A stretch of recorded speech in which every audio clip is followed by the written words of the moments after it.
Everyone, जैसा कि आप सभी स्टूडेंट्स हमारे इस वीडियो के थंबनेल से समझ गए होंगे कि मैं ये वीडियो किस टॉपिक पर बना रहा हूं। ये वीडियो आप सभी क्लास 12 स्टूडेंट्स के लिए बहुत बहुत इंपॉर्टेंट है। इस वीडियो में क्या संपूर्ण जानकारी है मैं आपको इस वीडियो में प्रोवाइड कराऊंगा। इस वीडियो को क्लास 12 स्टूडेंट्स हमारी लास्ट तक देखना, बहुत यूजफुल, बहुत इंपॉर्टेंट वीडियो है आप सभी क्लास 12 स्टूडेंट्स के लिए।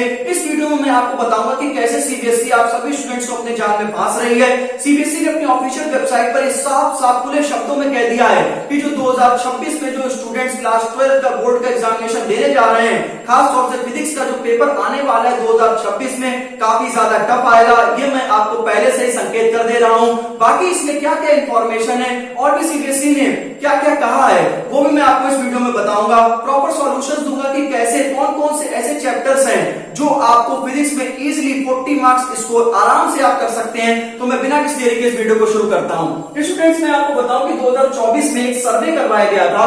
2024 में एक सर्वे करवाया गया था जिसमें कि 1 लाख से ज्यादा बच्चे, मैं अप्रोक्सीमेटली 1 लाख स्टूडेंट्स के बारे में बात कर रहा हूं। अब मैं आपसे सीधे से ये बोल रहा हूं कि जो 1 लाख बच्चे होते हैं ये कोई छोटी संख्या नहीं होती, ये एक्चुअल में बहुत बड़ी संख्या होती है। तो एक पोल करवाया गया था, सर्वे करवाया गया था जिसमें बच्चों का खुद कहना था कि जो 2024 का जो फिजिक्स का पेपर है वो बहुत ज्यादा टफ आया था। 78% बच्चों का कहना था कि जो पेपर बहुत टफ था। मेरा मानना है कि लोग या टीचर्स आपसे कहते हैं कि जो पढ़े होंगे वो कर लेंगे और जिन्होंने कुछ नहीं पढ़ा होगा वो नहीं कर पाएंगे। तो एक सर्वे करवाया था जिसमें कि 1 लाख बच्चों से ये पूछा गया था कि तो उनका कहना था कि 78% पेपर बहुत टफ था। 11% बच्चों का कहना था कि जो पेपर था वो टफ था। अब आप अगर मेरा मानना है कि वेरी टफ और टफ को अगर आप जोड़ के देखें तो ये लगभग 89% बच्चों का कहना था कि जो 2024 का जो फिजिक्स का जो बोर्ड एग्जामिनेशन का पेपर था वो बहुत ज्यादा टफ था। अभी 89% इसको मैं अप्रोक्सीमेटली 90% मानता हूं और लगभग 90% बच्चों का कहना था कि सर पेपर 2024 फिजिक्स का बहुत ज्यादा टफ था। इसके बाद मॉडरेट में 8% के बारे में मैं बात करूं और वेरी इजी सिर्फ और सिर्फ 3% बच्चे ऐसे थे जिन्होंने कहा था कि सर की पेपर काफी इजी था। अब आप यहां पर देखें कि लगभग 78 और लगभग 90% बच्चों का कहना था कि सर पेपर काफी ज्यादा टफ था। अब यही सेम चीज 2025 में करवाई गई और इसमें जो स्टूडेंट की संख्या थी वो भी बढ़ाई गई कि देखिए अगर स्टूडेंट की संख्या बढ़ाते हैं तो क्या होता है। तो लगभग 2 लाख बच्चों से पूछा गया कि जो 2025 का जो फिजिक्स का जो बोर्ड एग्जामिनेशन का पेपर था, चाहे वो सेट 1 हो, चाहे सेट 2 हो, चाहे सेट 3 हो, अपने आप में सब अगर एक बेहतर था तो बेहतरीन कहने का मतलब था कि एक टफ था तो एक टफेस्ट था। ऐसे अब मैं कहना चाहता हूं कि 2026 का जो फिजिक्स का पेपर था वो बहुत ज्यादा टफ था। 80% लोगों का कहना था। टफ की अगर बेटा मैं बात करूं तो 9% बच्चों का कहना था कि जो पेपर है वो क्या है, टफ है। तो लगभग आप देखें कि सेम केस जो यहाँ पर 89% आ रहा था यहाँ भी 89% है। तो लगभग 90% बच्चों का कहना था कि पेपर पेपर बहुत ज्यादा टफ है। मॉडरेट में 8% और वेरी इजी में सिर्फ और सिर्फ 3% बच्चों का कहना था कि जो 2025 का जो बोर्ड फिजिक्स का एग्जामिनेशन का जो पेपर था, चाहे वो सेट 1 हो, चाहे 2 हो, चाहे 3 हो, वो इजी है।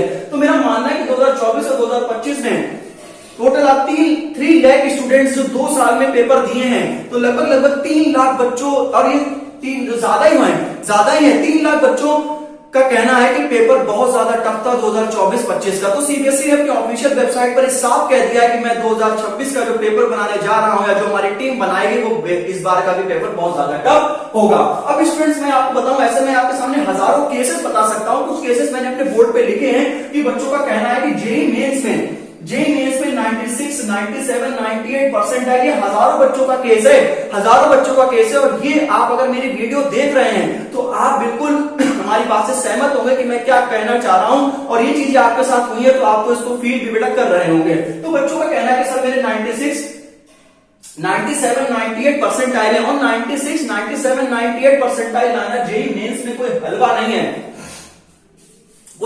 कि बच्चा अगर 98 परसेंटाइल स्कोर कर रहा है, लेकिन बट बोर्ड्स में 75% भी, मतलब बोर्ड्स में 75 भी नहीं हुए तो आईआईटी में सिलेक्शन नहीं मिला।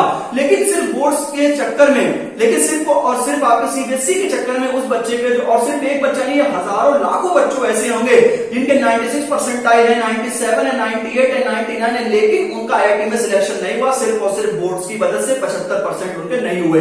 तो ये एक चीज अगर आपके साथ हुआ है तो आप एक बार कमेंट करके जरूर बताएं कि हाँ सर ये चीजें मैंने फील करी। वैसे मेरा मानना है कि आप सभी स्टूडेंट्स ने ये सब चीजें फील करी होंगी जिनके 98 परसेंटाइल में थे जेईई मेंस में। और जेईई मेंस का पेपर निकालना कोई हलवा नहीं है, ये बात ये बात हम भी जानते हैं, पढ़ाने वाले टीचर्स भी जानते हैं, और अगर आप तो बेटा मेहनत करते हैं, दिन रात बैठ के पढ़ाई करते हैं, लेकिन अगर आपके 96 परसेंटाइल आते हैं और फिर आपके कहीं ना कहीं बोर्ड्स में अगर 75 नहीं हो पाते हैं, तो इसमें आपका सिलेक्शन IIT में तो नहीं हो सकता है, बाकी आप चाहे कहीं भी करवा सकते हैं। ठीक, अब स्टूडेंट्स मैं एक ये रीजन लेकर आया हूं जो कि बहुत ज्यादा कॉमन था।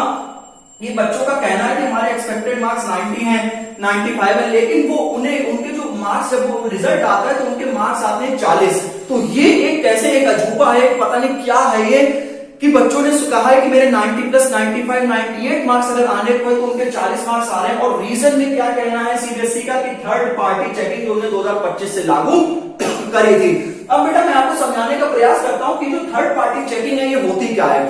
थर्ड पार्टी चेकिंग सीबीएसई कुछ एजेंसीज को ठेके पे ले लेती है और वहां पे कुछ टीचर्स को अलाउ करती है कि वो आपकी कॉपी को चेक करें। तो वहां पे वो या फिर अनएक्सपीरियंस टीचर की अगर बात करें तो वो ऐसे टीचर्स को ले आते हैं जिनको सिर्फ और सिर्फ एक मार्किंग स्कीम पकड़ा दी जाती है और वो सिर्फ और सिर्फ उसी से देखते हैं कि हाँ, अगर उन्हें तो ये पता रहता है कि या तो पूरा सही या तो पूरा गलत है। मेरा मानना है कि जो टीचर्स कॉपी चेक करते हैं चाहे फिजिक्स की चाहे इवन किसी भी सब्जेक्ट की, तो ये कोई जरूरी नहीं कि बच्चा डिक्टो ही लिख दे। आप उसकी फीलिंग्स को समझने की कोशिश करें कि अगर बच्चा आपको जैसे कोई फॉर्मूला भी लिख रहा है तो उसने थ्योरी नहीं लिखी लेकिन उसने अपना डायग्राम वगैरह बनाया है, या फिर आप समझ सकते हैं मैं क्या कहना चाहता हूं। मैं ज्यादा समय नहीं लूंगा आपका कि अगर डायग्राम बनाया, डायग्राम से कोई चीज को उसने समझाया तो इसका मतलब ये नहीं कि आप उसको पूरा काट दें, आप उसको 0 दे दें। ऐसा कई सारे बच्चों के साथ हुआ है कि सर हम अगर एमसीक्यूज कर रहे थे और मेरा मानना है कि 15-16 एमसीक्यू सही थे तो मेरे नंबर ही नहीं आ रहे हैं। 15 अगर एमसीक्यू हमारे सही है तो उसमें देखा जा रहा है कि 6 या 7 ही हमारे सही हैं। तो वो एक ऐसी एजेंसीज को अपने ठेके पे लेते हैं, ऐसे टीचर से कॉपी चेक करवाते हैं जो सिर्फ और सिर्फ एक अगर उनके सामने फर्रा रखा है, पन्ना रखा है, वो सिर्फ और सिर्फ उस कॉपी को उसके द्वारा चेक करके आपको मार्क्स देते हैं या फिर काटते हैं। अरे भाई अगर कोई भी क्वेश्चन है तो उसके डिफरेंट तरीके हो सकते हैं। तरीका मतलब मेरा कहने का मतलब बेटा ये है कि जैसे मान लीजिए कोई भी टॉपिक है तो ऐसा तो है नहीं जो बुक में लिखा हुआ है एज इट इज बच्चा डिक्टो वही लिखे, ऐसा तो है नहीं। बस आप ये देखें कि वो कहना क्या चाहता है। अगर उस कंसेप्ट की या उस क्वेश्चन की अगर पूरी फॉर्मेलिटी हो रही है तो आप उसमें भी नंबर दीजिए, या सिर्फ और सिर्फ ऐसा नहीं कि आपने जो फर्रा आपके सामने रखा है बस आपने वो देखा और हटा दिया। तो ये थर्ड पार्टी चेकिंग काफी ज्यादा नुकसानदेह है बच्चों के लिए। काफी सारे बच्चों ने, लाखों लाख से ज्यादा बच्चों ने सीबीएसई को पिन किया था, कमेंट किया था कि सर कि ये जो थर्ड पार्टी चेकिंग है इसको आप बंद कर दें, इसको बैन कर दें, ये हमारे लिए ये अच्छी नहीं है। बहुत सारे बच्चे ऐसे थे जिन्होंने पेपर दिया और अगर उनके बीच में 2 पेज छूट गए तो बस उन्होंने वहीं तक कॉपी चेक करके पूरी कॉपी तक आगे नहीं देखी। अरे भाई एज ए टीचर अगर आप कॉपी चेक कर रहे हैं बोर्ड एग्जामिनेशन में तो आपको बच्चे का एक पेज लास्ट तक देखना है कि उसने क्या लिखा है क्या नहीं लिखा, ये आपकी पूरी जिम्मेदारी है। तो इससे please try to understand CBSE की आप अगर थर्ड पार्टी चेकिंग आप बंद कर दें। और अगर इसमें सीबीएसई ने अपनी ऑफिशियल वेबसाइट पर साफ साफ कह दिया, मैंने लिखा है कि 2025-26 में जो भी स्टूडेंट्स बोर्ड एग्जामिनेशन देने जा रहे हैं थर्ड पार्टी चेकिंग वो क्या रहेगी, सेम रहेगी जैसे 2024 और 25 में हुई थी। सीबीएसई ने कहा है कि जो हम लोगों ने 2024-25 में थर्ड पार्टी चेकिंग कराई थी वो नहीं बंद होगी, और जो थर्ड पार्टी चेकिंग 2024-25 में सेम हुई थी वो इस बिल्कुल same to same condition follow करेंगे हम 2026 में जो बच्चे बोर्ड एग्जामिनेशन देंगे। अब बच्चा करे तो करे क्या, अगर बच्चे के 96 परसेंटाइल है बच्चों को इजीली कोई बहुत अच्छा कॉलेज मिल सकता है, लेकिन 75 के चक्कर में बच्चा जो है वो नहीं ऐसा कर पा रहा है। और अगर आपके, मेरा मानना है आप किसी भी टीचर से कॉपी चेक कराएं तो आपकी जिम्मेदारी है, लेकिन इसका मतलब ये नहीं है कि अगर उन्होंने क्या ये 2+2 4 है तो सिर्फ 2+2 ही लिखा जाए तभी 4 आ सकता है, ऐसा कोई जरूरी नहीं है। ऐसे बहुत सारे मेथड्स हैं जिनके द्वारा हम 4 प्राप्त कर सकते हैं। मैं एक बहुत छोटा सा बहुत बेसिक सा एग्जांपल आपको समझाने का प्रयास कर रहा हूं और मैं क्या संकेत दे रहा हूं आपको, ये बात आप बहुत अच्छे से समझ रहे हैं। एक क्वेश्चन को लिखने के बहुत ज्यादा तरीके हो सकते हैं और मेरा मानना है कि अगर कोई टीचर क्लास 12 की कॉपी चेक कर रहा है तो उसको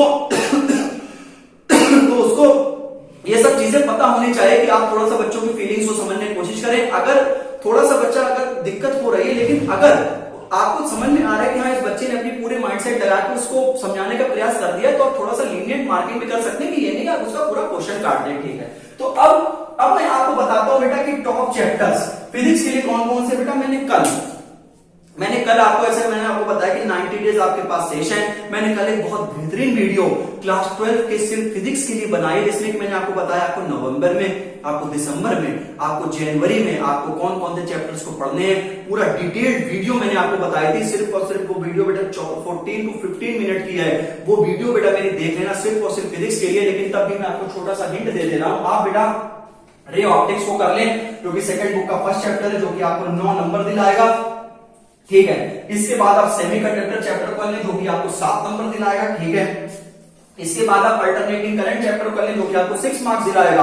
आप बेटा वेव ऑप्टिक्स कर लें, जो कि आपको 6 मार्क्स दिलाएगा। आप इलेक्ट्रोस्टैटिक पोटेंशियल एंड कैपेसिटेंस तैयार कर लें, आपको 6 मार्क्स दिलाएगा। और आपका जो चैप्टर डुअल नेचर है वो आपको 6 मार्क्स दिलाएगा, 5 से 6 नंबर का ही आता है। और एटम्स एंड न्यूक्लियर, जो कि अपने आप में बहुत आसान चैप्टर है, ठीक है, वो आपको 12 नंबर तक दिलाएगा। प्लस इसके अलावा आपको क्या करना पड़ेगा, आपको प्रीवियस ईयर क्वेश्चन कम से कम आप 10 साल के प्रीवियस ईयर क्वेश्चन पेपर्स को लगा के जाएं, प्रॉपर सॉल्यूशन देख के जाएं। आप एनसीईआरटी क्वेश्चन, जितने भी एनसीईआरटी के सवाल हैं, आप वो लगा के जाएं। साथ ही साथ डेरिवेशंस की जो प्रैक्टिस है वो भी आप ज्यादा से ज्यादा करें। अगर आप लिख के देखेंगे बेटा तभी आपसे हो पाएगा।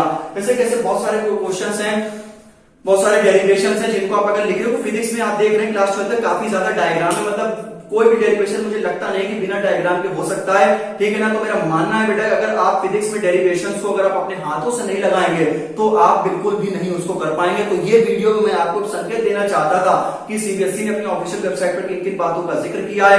मैं पूरा समराइज कर दूं, अगर मैं जाते आते सिर्फ इतना ही कहूंगा कि 2026 का फिजिक्स का बोर्ड का पेपर है वो काफी ज्यादा टफ बेटा आएगा, और जो थर्ड पार्टी चेकिंग है वो भी होगी। तो बेटा बी अलर्ट, बी फोकस्ड। अगर आप सिर्फ, मेरा ये मानना है कि मैंने ये आपको बताया है, आप अपनी और भी अच्छे से तैयारी कर रहे होंगे। बाकी मैंने डिटेल्ड वीडियो कल ही अपने यूट्यूब चैनल पर अपलोड करी थी, उसका लिंक मैं डिस्क्रिप्शन बॉक्स में दूंगा। बेटा एक चीज जो है वो जो मुझे घर कर रही है, मेरा मानना ये है कि जो सीबीएसई काफी चालाक है, और मेरा ये मानना है कि अगर फिजिक्स का पेपर वो धीरे धीरे क्या करे कि फिजिक्स टफ है, तो फिजिक्स का तो पेपर टफ बनाएगा। और हो सकता है कि वो अदर सब्जेक्ट्स को भी इस बार आपको एक ऐसे, क्योंकि सीबीएसई क्या करती है कि कुछ भी आपके संग कर सकती है। तो मेरा मानना है कि सिर्फ फिजिक्स को ही नहीं, फिजिक्स तो है ही नहीं, फिजिक्स तो है, बाकी जो आपके अदर सब्जेक्ट हैं, केमिस्ट्री, मैथमेटिक्स, बायोलॉजी, आप बिल्कुल भी ढील ना दें उन पेपर्स के भी। क्योंकि अगर फिजिक्स का पेपर टफ आ सकता है और आ रहा है, मतलब आगे भी आएगा, तो आप बिल्कुल भी ये ना समझें कि आपका जो केमिस्ट्री है, बायो है, मैथ है, वो पेपर आसान आ जाए। बी अलर्ट बेटा,